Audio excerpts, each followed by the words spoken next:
Good morning, everyone.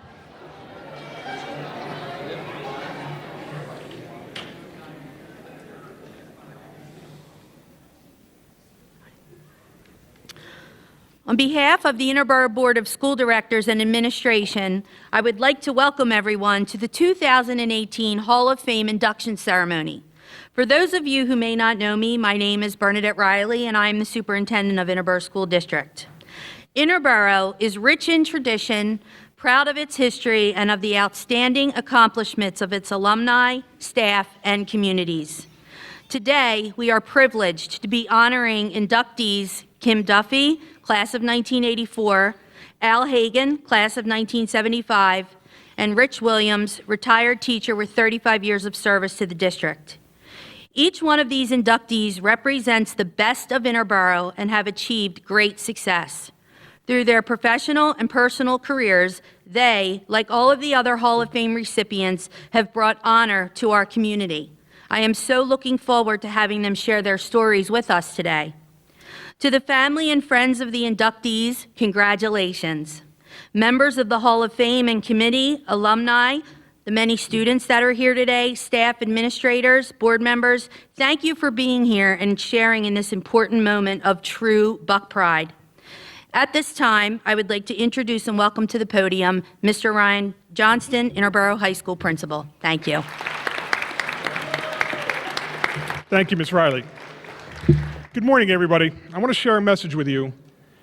The most valuable asset that any teacher has is its student. And the most valuable asset that any community has are the people that make up that community. Today, you're going to be introduced to 3 people from this community and this district that exemplify that sentiment. The Interboro High School Hall of Fame was established in May of 2000. It's to honor the accomplishments of those individuals who, through their outstanding achievement and/or service, have brought recognition to the Interboro community. The Interboro Hall of Fame was conceived as a joint effort on behalf of Glen Norr, Prospect Park, and Interboro High Schools. As Glen Norr and Prospect Park each had an individual Hall of Fame, the Interboro Hall of Fame would concentrate on inducting those worthy individuals associated with Interboro High School. To be eligible for consideration, these individuals must be graduates of Interboro High School or have served within the distinction of the Interboro schools. Also, individuals who have not attended or worked in these schools but have provided notorious or meritorious service to the Interboro School District community are eligible. Alumni may also be considered for inclusion 5 years after their graduation. Staff members may be considered for inclusion 5 years after their retirement or separation from the employment of the Interboro School District. Individuals under consideration for outstanding service to the school community may be nominated at any time. An Interboro Hall of Fame committee has been established to oversee the recruitment, selection, and recognition of these individuals inducted into the Hall of Fame. It is a hope that the Interboro Hall of Fame will not only recognize accomplishments and service of those who have contributed so much more to our school community, but also serve as a source of inspiration to the young people of Interboro. Now, I'd like to take this moment to acknowledge our current Hall of Fame members who have joined us here today. Air Jafar, Dr. Jamison, Mr. Spicer, Mr. Mullen, Mr. Hassel, our very own Chief Sadek, Mr. Costanzo, Mr. Mobley,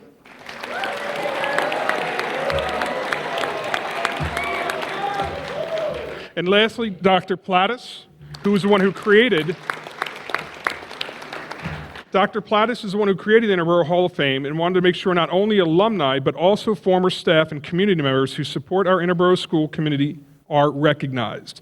So one last round of applause for our current Hall of Fame members.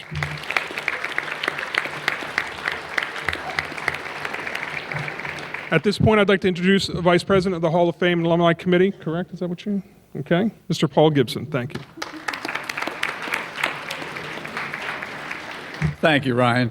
And things haven't changed too much. Mobes still get the biggest applause of everybody, so I can't quite figure that out. Usually Andy, but often Mobes. So as Ryan says, it's my great pleasure to be here as the Vice President of the Alumni Association. But I do have to say that the Alumni Association would not even be in existence if it weren't for Rosemary and Claire Riley. They absolutely do all the heavy lifting. So please give them a round of applause. At this time, it's my distinct pleasure to introduce a gentleman that actually was teaching German when I was here. I think he's still mad at me because I stopped at German 3 and never actually took him, so he never forgave me for that, but I think I'll get over it, and maybe he will as well. So Herr Gefroor is here to introduce Mr. Alfred Hagin, our first inductee.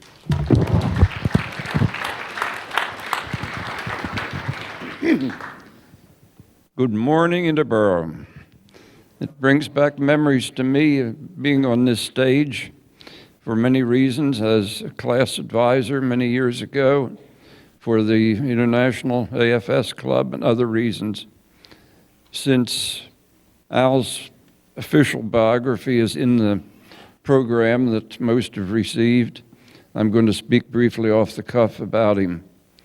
I did not have Al Hagin in class. I got to know of him by stopping off back in the mid-'70s at track and field meets over on South Avenue, and the so-called Four Horsemen that we had, Al Hagin, the late Mike Fulgenetti, Pat Smart, and Kelly O'Brien, were the fleetest of foot and left everyone else in the dust. I'm not sure of the records that they broke that still stand or not. Over the years, I got to know Al through Facebook and other reasons, other opportunities, and I labeled him the most interesting man in the world, taking that from a television commercial. I don't know if he drinks Dos Equis or not, but that's where I stole it from. I label him a Renaissance man because not only did he found his own construction firm, which has been highly successful in all the different types of buildings and so on they do. He is an equestrian, is or was, has a stable of horses, and is delighted in teaching his 4-year-old grandson how to ride. Not only does he appreciate music, he can play music. Though he's often found rubbing elbows with the powers that be at the Kimmel Center or the Kennedy Center or other places. He has an art collection. He's an adventurer.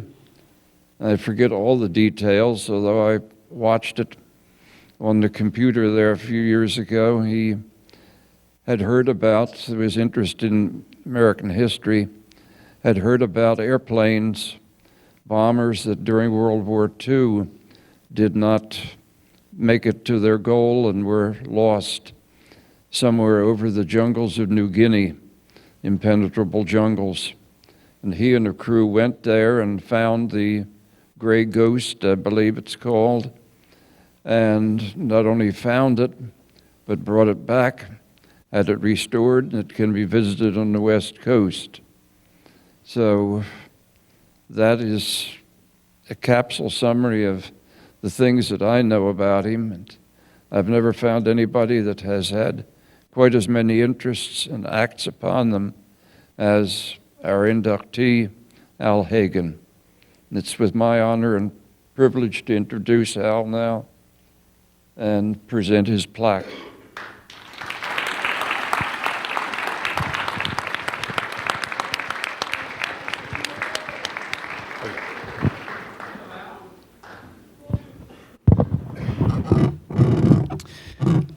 Well, ladies and gentlemen, good morning.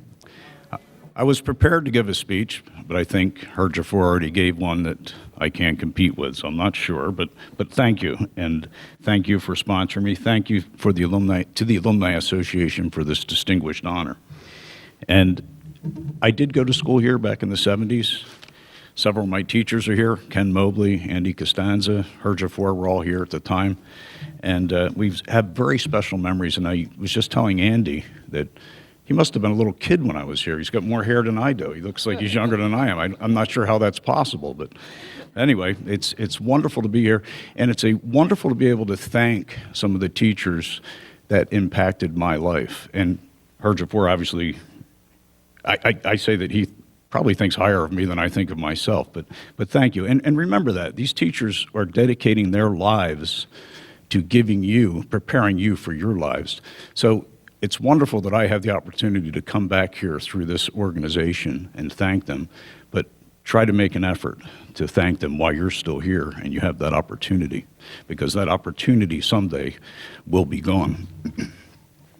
Once upon a time, I sat in those same seats that you're sitting in today. Actually, that's not truly correct. I never went to the school. I never sat in those seats. I was the last class out of the old high school, about half a mile north of here. And it was a wonderful old building. I was really upset when they demolished it, because if I had known about it, I would have purchased it and preserved it for posterity. It was a gracious brick building with limestone surrounds around the window. It sat on the top of a rise with a sweeping circular driveway. And I loved it. And I was the last class to graduate. And I don't regret that at all, because I've always been attached to history and to tradition. I was notified a few weeks ago that a short 7-minute talk was in order this morning. And my task is to tell you about my Interboro High School experience, how that experience shaped me and contributed to my success. And I am slated to inspire you all to rise above the challenges that await you, to become the very best that you can be. And I've got a little secret that I want to share with all of you right now. I don't have a clue how to do that in 7 minutes. So my apologies, but I will go on and I'll try to hit a few high notes and attempt to give you a few thoughts on life that may be meaningful to you as you leave the shelter of these familiar walls to go into that great urban jungle beyond. And I know it can be scary, but you need to embrace what lies ahead, because that's what life is. It's a journey into the unknown. I was born in the entry lobby of Taylor Hospital. That's right. I never made it past the admissions desk. I popped out unexpectedly. My father was the oldest of 14 children, and he was raised during the Depression. He knew hunger, he knew poverty, he knew hard work. Most of all, he knew the value of a dollar. He's still a little upset today that Taylor Hospital charged him full price for my delivery, in spite of the fact that I didn't make it past the nurse's station at the reception desk. So I guess I could say, truly, that I was always in a hurry. I was born on July 5th, 1957. That makes me a vintage 1957 model. I know a lot of you kids can't even imagine that. That sounds like prehistory. Those of you that are less charitable might also call me a high mileage model, but we do the best we can. So you could also say that I'm a Sputnik baby, because 1957 was the dawn of the space age and the space race with the launch of the Sputnik satellite. But something else extraordinary happened in 1957. I don't know if any one of you wants to guess what it was, but Burger King created the largest hamburger ever made up till that time, and they called it the Whopper. So it's an extraordinary thing to be associated with. And best of all, you could have it your way. And by and large, I have had it my way, and I'm thankful for that. So I've enjoyed a rich and full life, starting out with working on the oil pipeline in Alaska. I've built a construction business that has put between $1 and $2 billion worth of commercial construction in place in the Mid-Atlantic region. And that includes recently working on the Barnes Museum, the National Museum of American Jewish History, and a 15-year period of repeated restoration projects at the Academy of Music on Broad Street. I recently purchased an 8-story high-rise in Camden, New Jersey, that in 1917 opened as the headquarters of the Victor Talking Machine Company. And that iconic structure, I'm placing that on the National Historic Register as we speak, that iconic structure was the birthplace of all commercially recorded music. It's a wonderful building, and I'm proud to say that I am restoring it to its former glory after years of abuse and neglect. Thank you. I've also spent years, as Herjafur mentioned, that searching for missing World War II aircraft.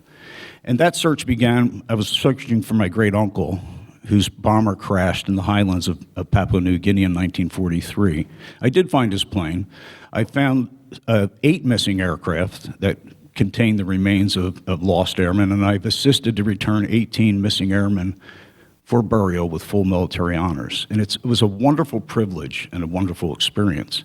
Then I went on to salvage several aircraft, and the most spectacular of which is a B-17 that I currently have on loan to the Pacific Aviation Museum in Pearl Harbor in Hawaii. And I've also filmed a couple documentaries for television about my work with historic aviation. But those stories, however compelling they may be, are not in the scope of today's talk. We are here to reflect on my high school experience and on yours. They sometimes call old age the golden years. Don't be fooled. You are now living your golden years. Treasure these moments. Treasure every moment of every stage of your life, but these moments are truly special. Adolescence is a chrysalis from which a child emerges an adult, and the emotional resonance attendant to that will render your experiences here in high relief for the rest of your lives. The music you love today will always be special to you. The friends you make here should remain jewels in memory forever. Your teenage years are like a cameo upon which the evolving face of your life experience is pressed, and you will bear that imprint for all time. As an Interboro High School freshman in 1971, I made the transformative decision to join the cross-country and track team. The cross-country team under Coach Bob Burdett, the track team initially under Vince Papali, and you all know his story. And it was a wonderful time, and I was too young and naive to appreciate the wonder of that experience. At that point, we were a powerhouse. We were undefeated year after year after year. There were young men that began running as freshmen and graduated from this school as seniors, and they never once experienced the agony of a team defeat. It was extraordinary, and I didn't appreciate it at the time. But I remember Coach Burdett, he loved to quote maxims, and one of his favorites was by Vince Lombardi, and he used to preach to us, winning isn't everything, it's the only thing. Now, in today's society, that's not wholly politically correct, but we lived by that logic. And you know, there's some talk these days about how it's more important to simply run the race and simply to compete than it is to win. And I understand that logic, and I actually agree with it, that there can be a significant personal victory by finishing a race, as long as that logic does not devalue and discount the achievement of the one person who actually won that race. So I encourage all of you to set the highest goals. Don't just set out to compete. Dream of victory. Dream of being number one. You may not realize that goal, but that dream will empower you. Coach Burdett inspired a generation of young men. He gave the best years of his life to an endless stream of blue-collar kids who came to believe that they were all invincible, and I was one of them.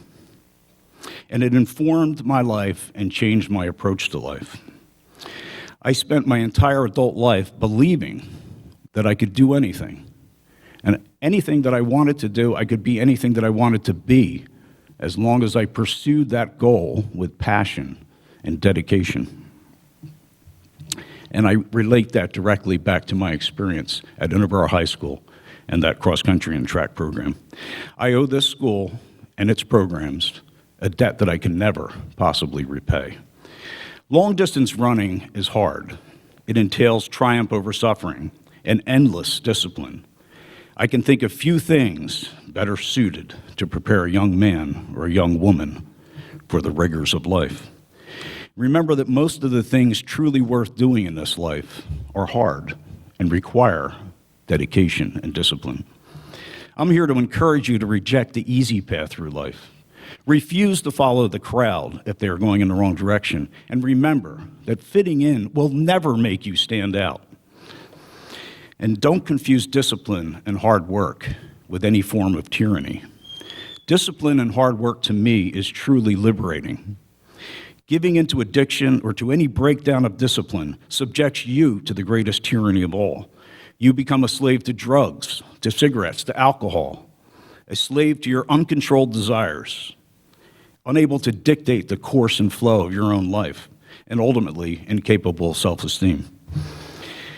Stand apart from the crowd. I've never hesitated to stand apart. In fact, I've often gloried in it.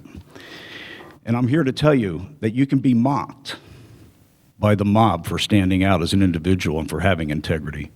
But that same mob that may laugh at you will someday respect you for that same integrity that you have the courage and will to display. Life is hard. Glory in the challenges. Life can have brutal setbacks. Overcome them. Do the little things right, and everything else will follow. Maintain your body and your mind through difficult exertions, and you will be freed from the tyranny imposed by life on those who lose their own self-control.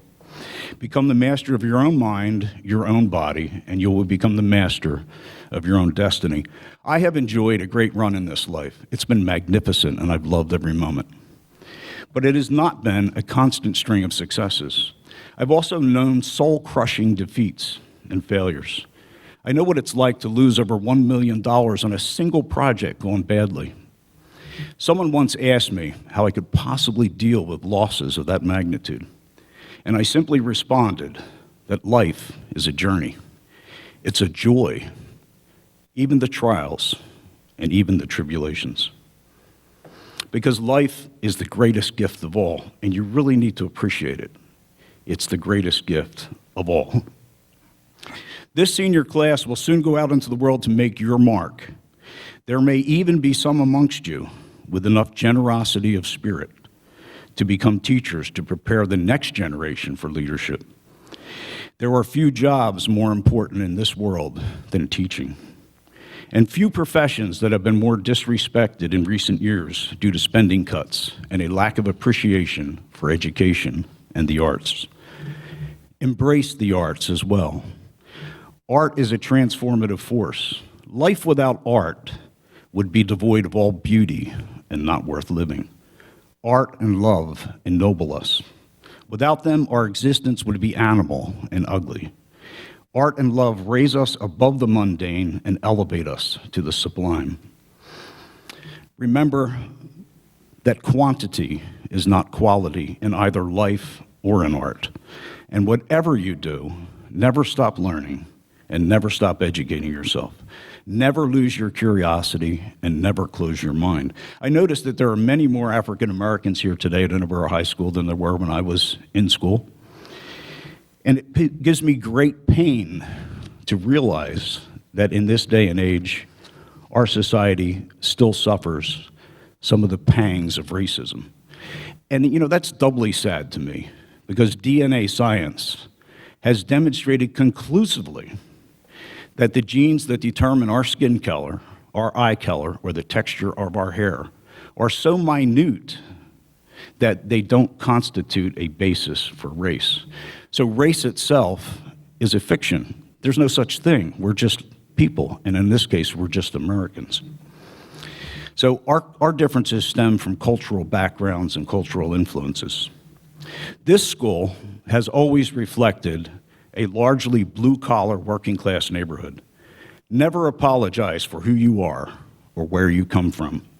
Remember that the working class of this country carries the full weight of society on their shoulders.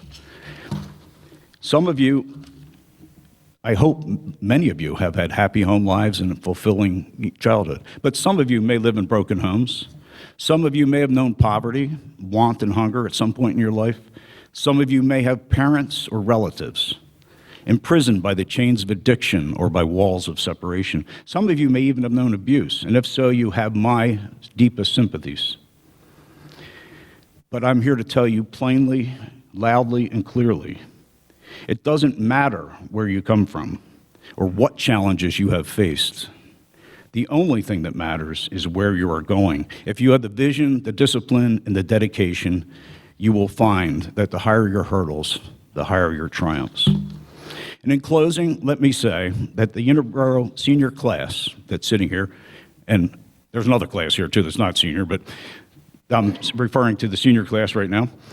You are the tip of the spear of a new generation. You will soon be riding the crest of a wave, powered by the collective weight of all mankind's past hopes, fears, successes, failures, and dreams. It is my prayer today, my dream, that this class can overcome prejudice, overcome your origins, overcome your challenges, overcome intolerance, hatred, and negativity, and do all of this with a sense of profound respect, one for another, regardless of your backgrounds, your views, or your belief systems. That is my hope and my dream. Make it your dream today and tomorrow and for the rest of your productive lives. You've only got one life to live. Live it. Thank you, good luck, and Godspeed.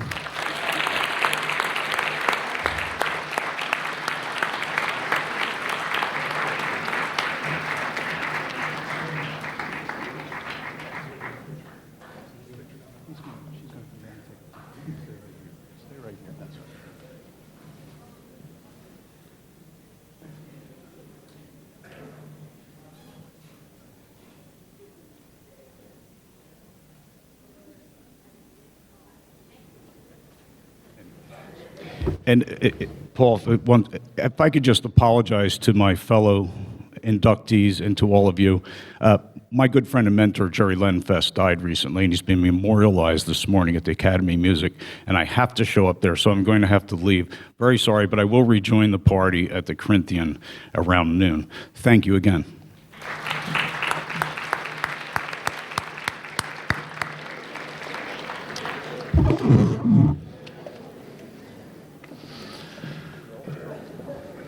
Mr. Hagin, thank you so much for those inspiring words.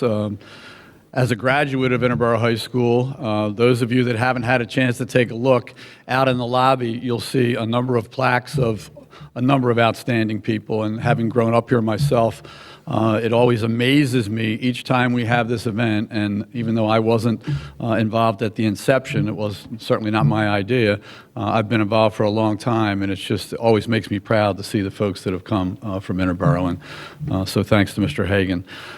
At this time, this is kind of a unique situation, and I shared this with Mrs. Detweiler to make sure she was okay with it.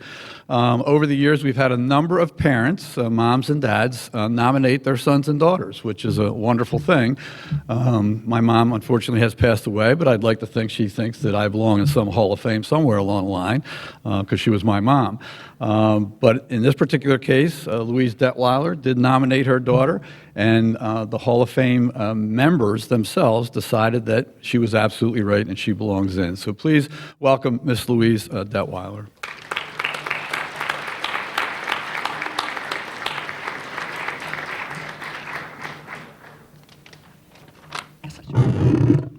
I'm a little short.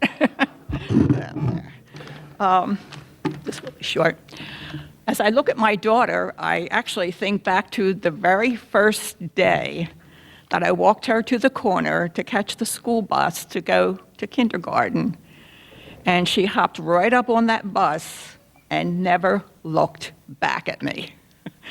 I was crushed in a way, but also realized at that time she already was so confident and ready for school, and that was kindergarten. Kim, a scholar athlete, was a member of the Honor Society, Class Congress, Spanish Club, and Senior Refreshment Stand while playing softball, lacrosse, and earning all Del Val in field hockey here at Interboro High School. Kim chose to attend Penn State and graduated with a Bachelor of Science degree in microbiology in 1988. Now that's decision had some things going on with it to go to Penn State, because Kim wanted to try out for the hockey team at Penn State. But in order for her to do so, we had to drive her to Penn State before she actually participated in her graduation from Interboro High School. So we drove her there. She spent a week there practicing like crazy and all the heat and everything at Penn State. And we had to bring her back here so she could participate in her actual graduation from high school. So hence, Kim did not have senior week. She spent her senior week practicing hockey at Penn State. Soon after graduation, she joined Merck Pharmaceutical Company as a technician in the viral vaccine manufacturing sector. Her responsibilities of increasing importance followed within quality control, laboratory operations, and vaccine manufacturing. These experiences led her to become a member of Merck's global regulatory groups, coordinating approvals in the United States, Canada, Brazil, Japan, China, and Europe. Kim is currently an executive director within Global Regulatory and Clinical Safety Vaccines, with global responsibility for innovative, strategic initiatives to bring life-saving vaccines to underserved regions of the world. Kim has been able to fulfill the promise she exhibited as a member of the class of 1984. Let me introduce my daughter and one of the newest members of the Hall of Fame, Kimberly Duffy.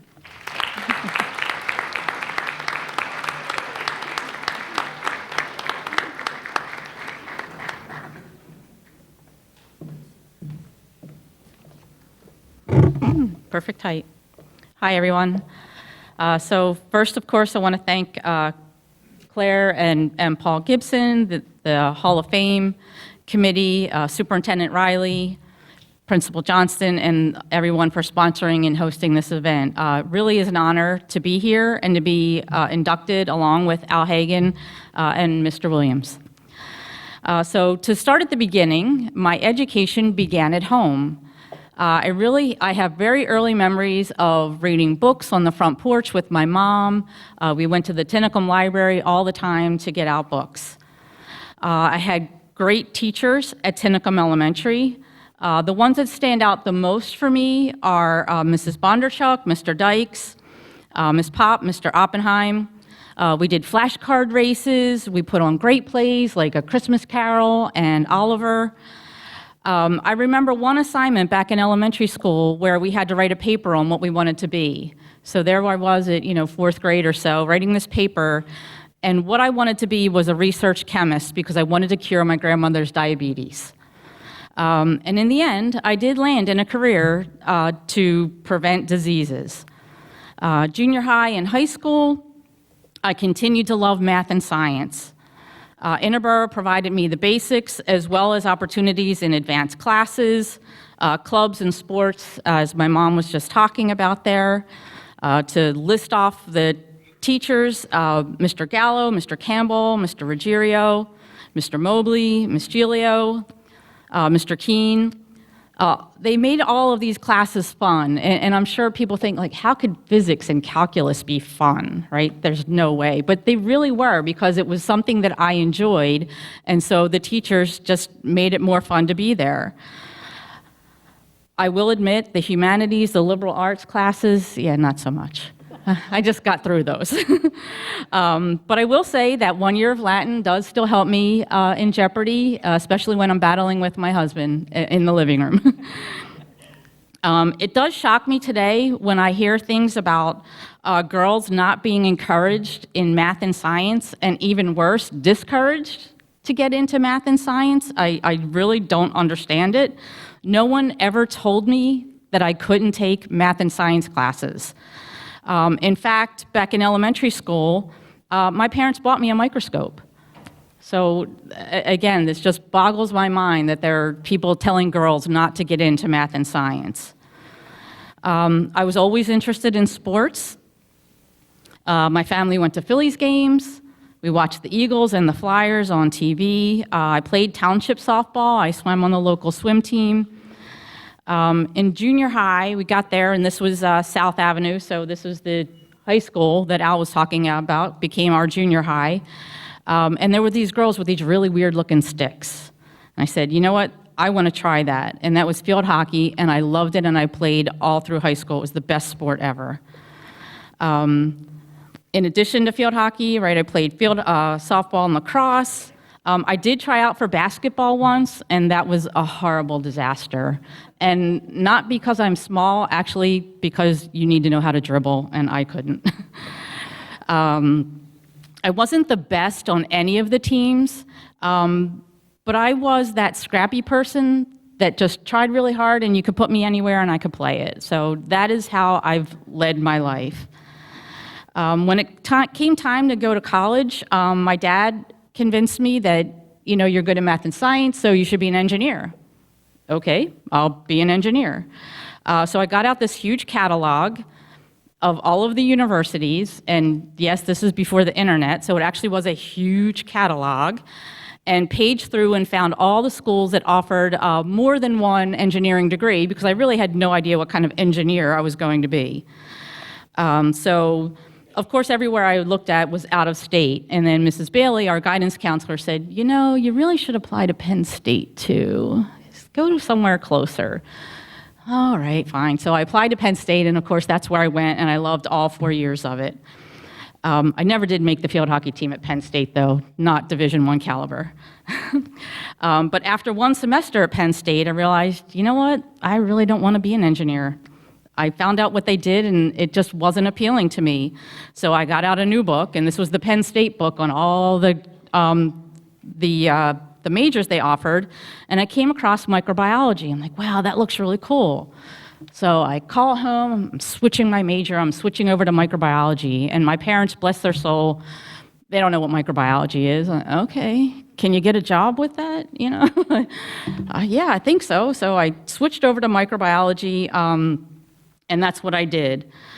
So, you know, graduating college, now I'm interviewing at a few places, and I interview at Merck.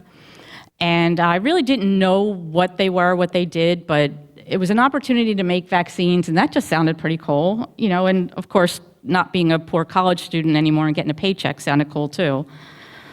And I've loved being at Merck ever since. I've actually been there for 30 years now. I never left. I've had the privilege of making and testing vaccines. I manage people, mentoring people, turning them into even better scientists, and really the best part is turning them into just great people. I get to work with people all over the world, and we are preventing deadly diseases, so measles, cervical cancer, and now Ebola. So where I work, we are making the vaccine against Ebola. It's just tremendous to watch the scientists that work there. This career has provided me opportunities to travel to places that, as a kid from Essington, I never thought I would get to these places. As my mom mentioned, you know, I work with the folks at the FDA in DC. I've been to Canada and Italy and places in Europe and Japan and China. I mean, I actually was able to walk on the Great Wall of China in the past year, and just, it doesn't get any better than that. And this is all possible because of my education and my family. So I did talk a little bit about my mom and dad, but really not enough. They've guided me and supported me through all of this. When I was younger, they had enough rules to keep me in line, although looking back, they probably needed a couple more. But they've also given me enough space to find my way in the world. And I certainly can't go without saying what a great husband I have. We've been together for 20 years now, and he supports me, he gives me advice, and he does tell me when he thinks I'm wrong, which of course I never am, but you know, he tries. But every day I am proud of what I do and the company I work for. So this brings me back to what my mom mentioned here about that first day in kindergarten, and it's really how I've lived most of my life. Don't look back. Don't let anyone tell you you can't do it because you're a girl. Don't be afraid to change your mind. Go with your passion. And if you don't have a passion just yet, that's okay. You don't have to know right now. Just choose something that piques your curiosity. Failing at something does not make you a failure. Keep moving forward and surround yourself with friends and family who will tell you the truth and support you what you do in your life. So thank you, everyone.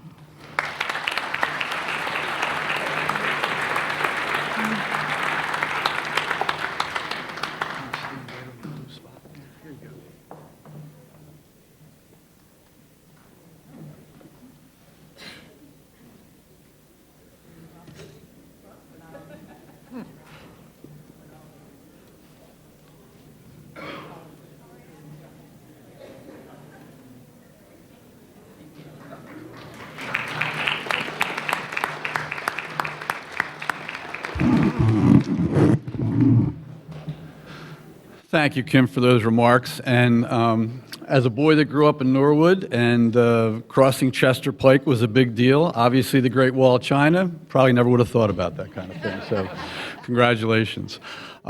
Just a quick shout out to the youngsters from Prospect Park. Thanks so much for being here. And certainly for being so attentive while you wait for the part of this program that actually impacts your lives. So at this point, it gives me great pleasure to introduce Andrea Bittner and Wendy King, who will introduce our next recipient, which is the thing that I think makes this Hall of Fame very unique. As Ryan said earlier, it can be a graduate of either Glenmore, Prospect Park, Interboro, or it could be a community member who actually never attended our schools, and it also can be a staff member, which, as you've heard from our first two recipients, those staff members make a big, big difference. So, Wendy and Andrea.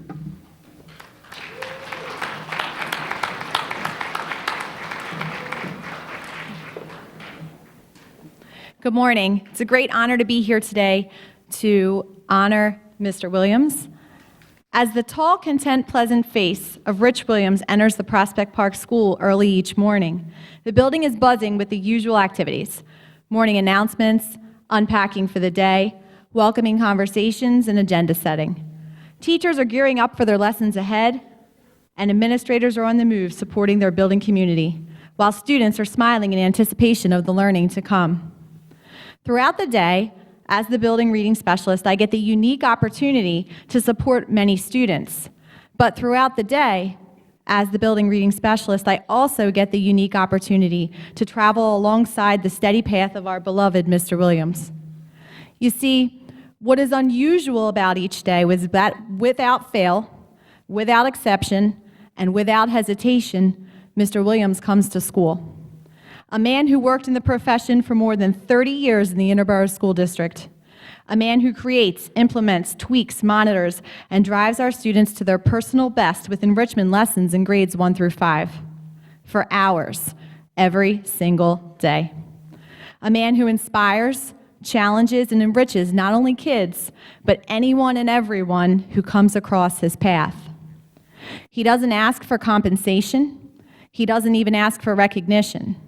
He only asks his students for excellence. To be in Mr. Williams' group, in the eyes of our students, is the Super Bowl ending in literacy that each of them hope for.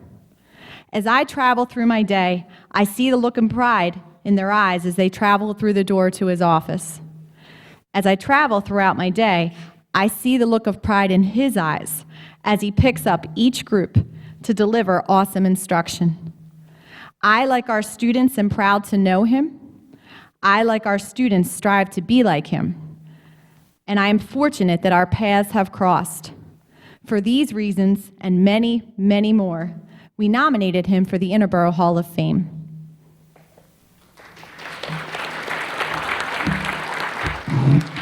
And boys and girls, as you know, our Mr. Williams is so special that it took two of us to introduce him. So I'm going to tell you a little bit about the history of Mr. Williams. He started here in Interboro way back in 1972. In those days, teacher salaries were pretty low, and Mr. Williams had to work a second job to support his family for many years. During this time and in the years that followed, Rich rarely missed a day. As a matter of fact, when he retired, he had accrued about 450 sick days. Around Prospect Park, Rich was famous for his no-nonsense approach and his hustle and bustle. He kept his students on task and learning from bell to bell. His students loved him and his dry sense of humor, and although they didn't have much downtime, he didn't forget they were kids. Rich planned amazing field trips, whale watching at the shore, taking a train to Philadelphia to see the Christmas light show, New York City, and Lancaster. And he wrote and directed his students in Christmas plays that the entire school looked forward to every year. Rich taught grades 2, 3, 4, and 5 during his time at Prospect. Under his guidance, many of his students won writing awards from the DCIU. During the early years of the PSSA, Rich and his fifth grade colleagues won $37,000 from the state for their outstanding scores. Perhaps a bigger win is the number of Rich's former students that have gone on to become teachers themselves, many of them staying right here in Interboro. Rich Williams eats, sleeps, and drinks Interboro, and specifically Prospect Park. During his teaching years, Rich's room was cleaned first every summer, as he came in almost daily to prepare for the following September. A light could be seen on in his classroom most every night during the school year, as Rich returned to school each night from about 8 to 10 p.m. to prepare for the following day. Rich hated to miss school. He wanted to come directly from the hospital after cutting off his toe with a lawnmower. Luckily, the principal stopped him. Boys and girls, you can ask him to show you tomorrow. He had a triple bypass and was only absent for 2.5 weeks. He almost missed the birth of one of his children as he didn't want to leave his class. And even now as a volunteer, he very rarely misses a day. There is no one more dedicated to the Interboro School District and to the children of the district than Rich Williams. I'm lucky to have worked with him and to know him. For these many reasons, we would like to welcome Mr. Richard Williams to the Interboro Hall of Fame.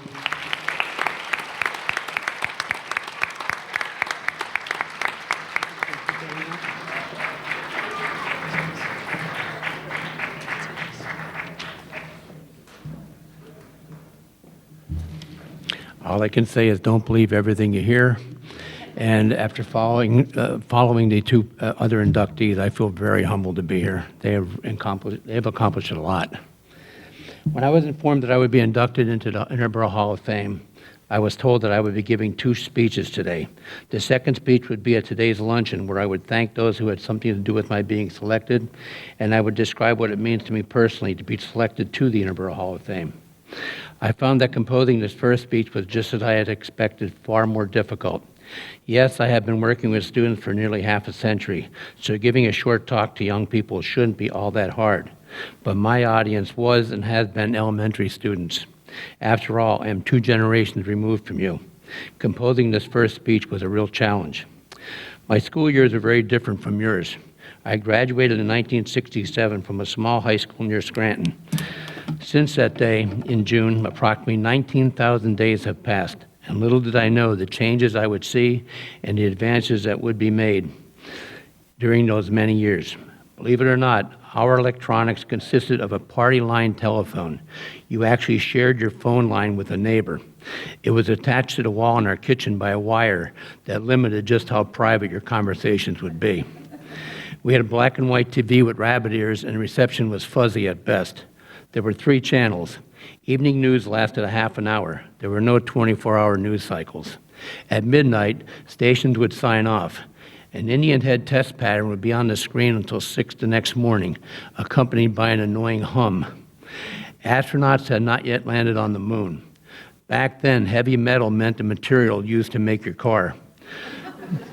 There were no seat belts, head restraints, or padded dashboards. Air conditioning was a rare and expensive option. There were no car seats for children. Fathers would sometimes put their kids on their laps so they could feel like they were driving. I worked at a gas station, and gas cost 17 cents a gallon. I could fill up on Friday night for $2. For the first time, a new material called plastic was being used to make everything from toy trucks to trash bags. Yes, things were very different. People's thoughts and beliefs were also very different. The Civil Rights Act had just passed, but was far from being fully implemented. I remember when my brother was in the Army and stationed in South Carolina. He saw and couldn't believe that there were separate bathrooms, water fountains, and diners for Black Americans.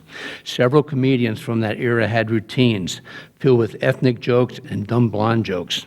Children were encouraged to be seen and not heard. There were very distinct divisions of labor between husbands and wives. Real men didn't cook, clean, or change diapers. That was women's work. Very few Americans ever thought that there would ever be a black or a female president. People smoked everywhere, on planes, in restaurants, even in hospitals. Cars had ashtrays and cigarette lighters. Churches were very crowded. Yes, it was a very different world from yours. After listening to a few of my first drafts, my wife, who teaches at Delaware County Community College and worked with students about your age, gave me a few suggestions. She helped me realize that even though there are 50 years separate us, you are or soon will be making very important life-changing decisions. The more I thought about it, I began to realize that many of the decisions I faced way back in 1967 are the same ones you're facing today. Should I go to college? What major and career will I pick? Should I forget college and learn a trade? Where will I live? Will I get married? Will I have kids? What you decide will not only affect you, but also present and future members of your family. We do have something in common. Excuse me. I was once in your shoes. I had to make some of the same choices. I feel for you. You will at some point be my age and be reflecting on the life you chose. I hope that you will feel as fulfilled and happy about how you spent those 19,000 plus days between high school and your 50th reunion. When I look back on my life, I'm very happy. I have a wonderful wife, 3 great kids and their spouses, and 4 really cool grandchildren. Life has been good to me. One thing I do know now and firmly believe is the value of education. My mom impressed that on my brother and me. She was a wonderful mom with 2 sons who was left with very few skills and resources to provide for us once my father died. As a result, she had some of the dirtiest, physically demanding jobs imaginable. Ironing all day in a dress factory, cleaning apartments after renters left, assembling aluminum Christmas trees, and waitressing all night at a diner. She constantly spoke of getting a good education and how that was something no one could ever take away from you. Those informal lessons laid the foundation for me to pursue higher education. The counselors at my school were of little help. My mother and I had to figure out how we could get into college and how we could pay for it. I was limited by money and distance. Not if the college felt right to me or if the dorm had nice amenities. My decision was strictly driven by affordability. Without the luxury of the internet, she somehow did her research, and I enrolled as a freshman in Bloomsburg State in September of '67. It was only 7 years after Bloomsburg dropped the teacher part from its charter, and the bulk of the students there in '67 were studying to be teachers. I had always loved school and found myself drawn to this career.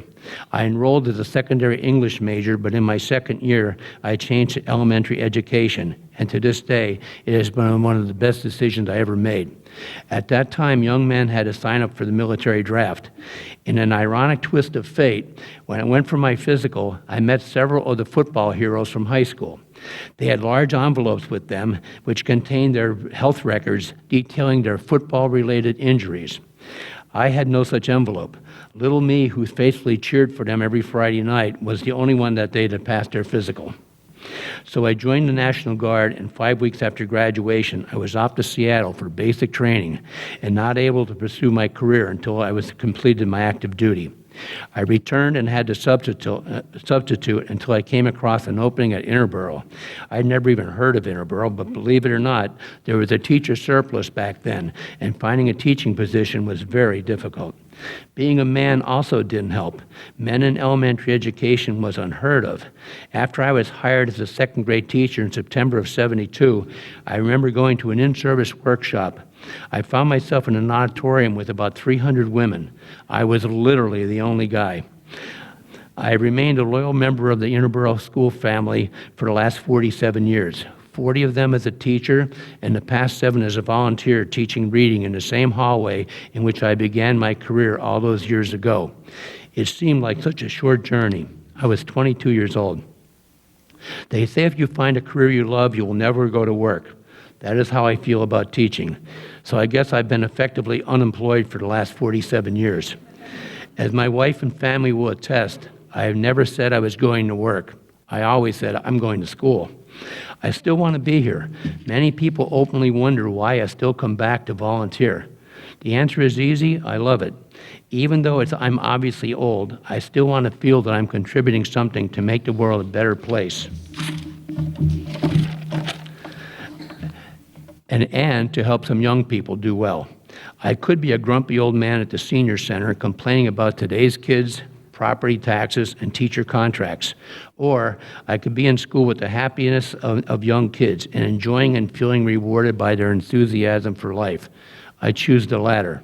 I can only hope that each of you are as lucky as I have been and that you find your passion and life career. Good luck to every one of you.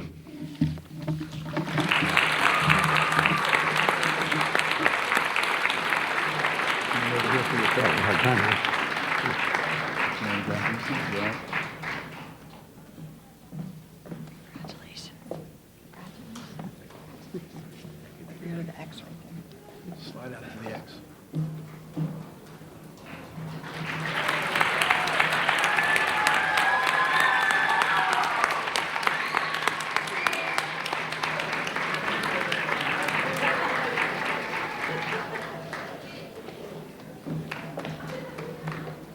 Thank you. Here you go.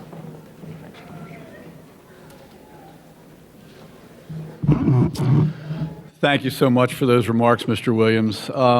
In a former life, I was a basketball player who was probably not known for passing the ball a whole lot. Quit laughing, Mobes. But I have learned over the years when it's probably appropriate for somebody else to do something I've been asked to do. We are fortunate today to have the architect, as I mentioned, of this Hall of Fame with us. He was my mentor. He was the National Principal of the Year and the superintendent here. So please welcome my good friend, Dr. Michael Plattis, to close.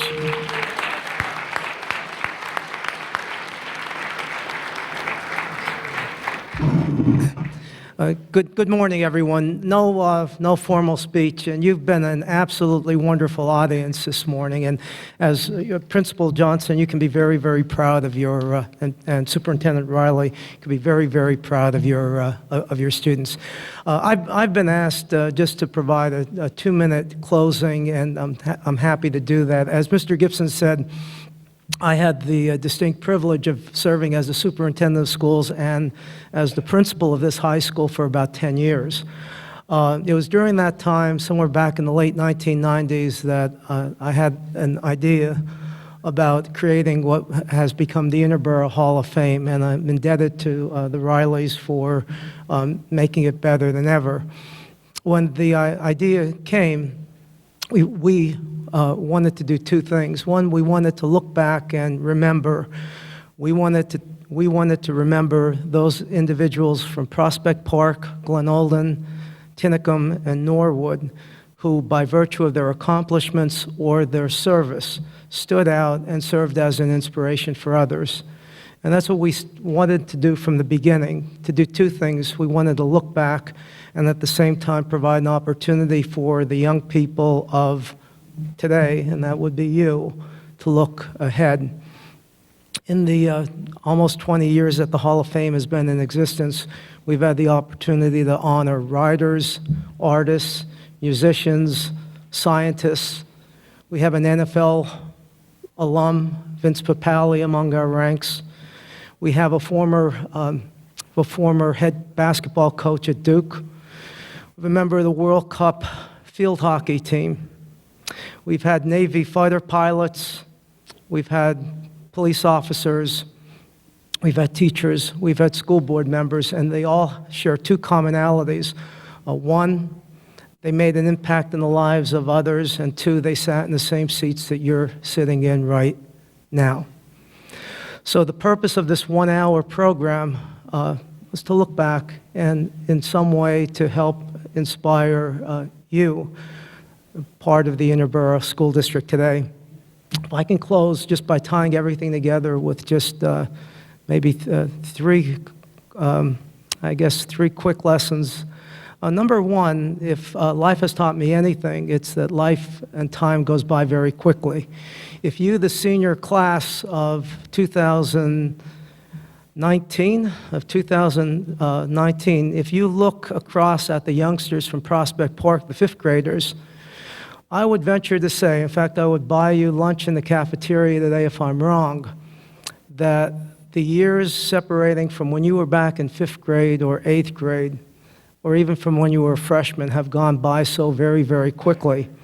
And I will tell you, seniors, as a former high school principal, that the time between now and your senior prom and graduation will be a blur.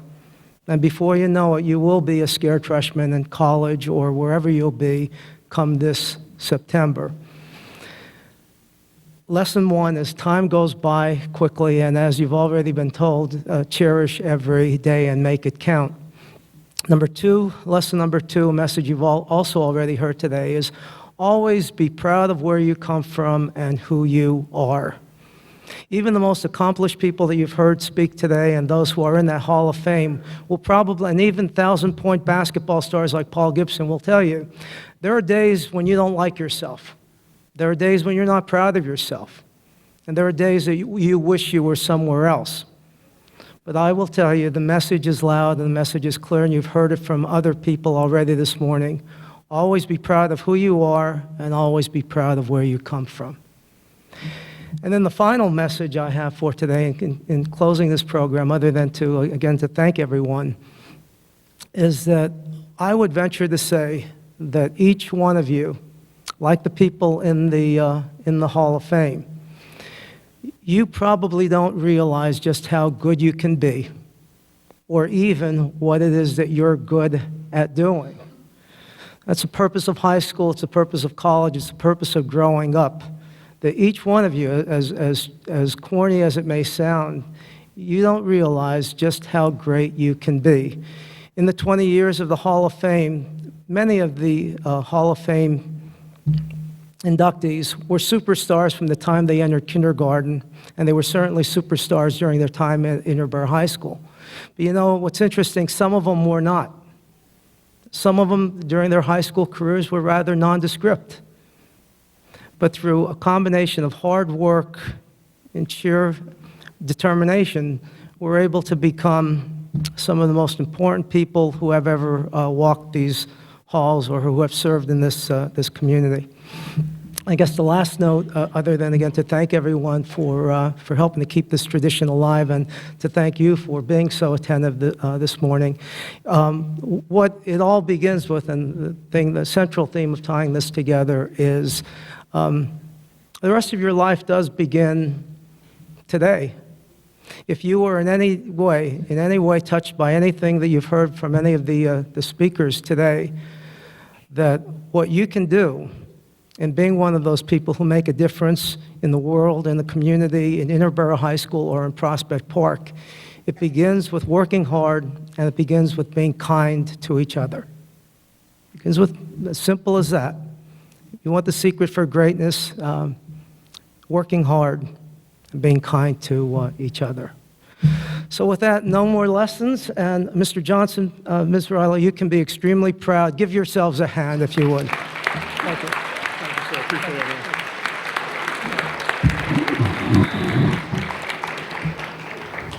Hey, Prospect Park.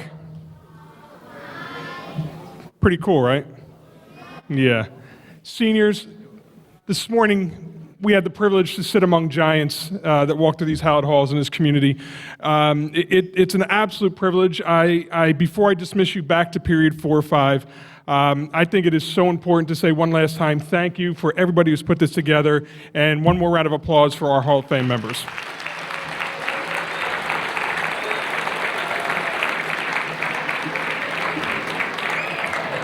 And I think one more thing that may be appropriate at this point, as we're coming close to running out of time, but there has been a message throughout this morning, is to not forget who you are and where you came from. So I do think at this time, Mr. Mobley, do we get a B?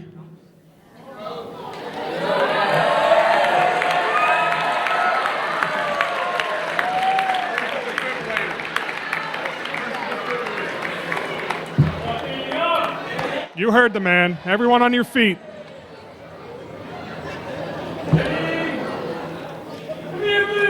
B, U, C, S, Bucks, Bucks, Bucks.